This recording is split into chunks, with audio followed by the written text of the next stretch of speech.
Hi friends, எல்லாரும் எப்படிங்க? நல்லா இருக்கீங்களா? இன்னைக்கு என்ன எல்லாரும் எக்ஸாமில் நல்லா படிச்சிட்டீங்களா? உங்களுக்கு தெல்லாட்டி ஏசப்பாட்டி கேளுங்க, ஏசப்பான்னு நல்லா சொல்லி கொடுப்பாங்க. இதோட தலைப்பு கல்லடை குட்டி. இன்னைக்கு என்ன கிழமை தெரியுமா? கொடுத்தடை ஞாயிறு. எனக்கு கொடுத்தடையை பிடிச்சிட்டு எல்லாரும் சர்ச்சு சுட்டி வராங்க. நீங்கள் எல்லாரும் பார்த்துருக்கீங்களா? ஏசப்பா வாழ்ந்துட்டு போது எருசலேமுக்கு பட்டுக்கு போனாங்க. அங்கே 2 சீசன்ட்ட சொல்லி கல்லடையே எடுத்துகிட்டு வர சொன்னாங்க. யாராச்சும் கேட்க போல இன்னும் கல்லடை கட்டடக்கு தேவைன்னு சொன்னாங்க. ஏசப்பா சொன்னதெல்லாம் சீசடுங்க செஞ்சாங்க. கல்லடையை கூட்டிட்டு வந்தாங்க.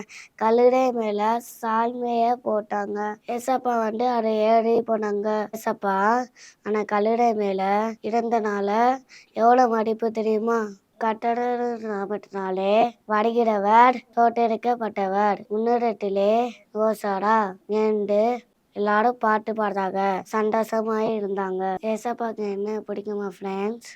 ஏசப்பா சுமக்க கல்லறையான் நாம எடுக்கணும். உலகத்துல நிறையா வாடி பாவம் நிறைய பிரச்சனை இருக்கு.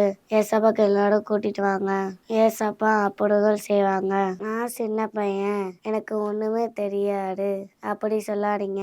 நீங்க எல்லாரும் ஏசப்பாட்ட வரீங்களா? ஏசப்பா சந்தோஷப்படுவாங்க.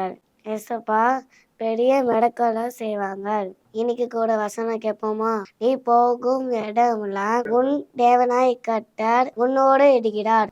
யோசுவா 1:9.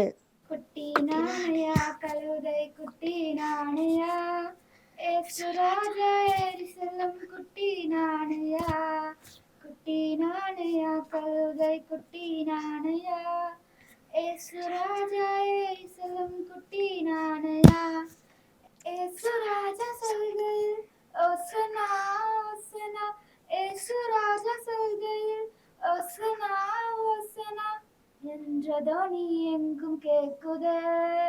துள்ளி துள்ளி ஓடி வருவேன் நான், எந்த உள்ளம் பொங்கி வழிவதால்.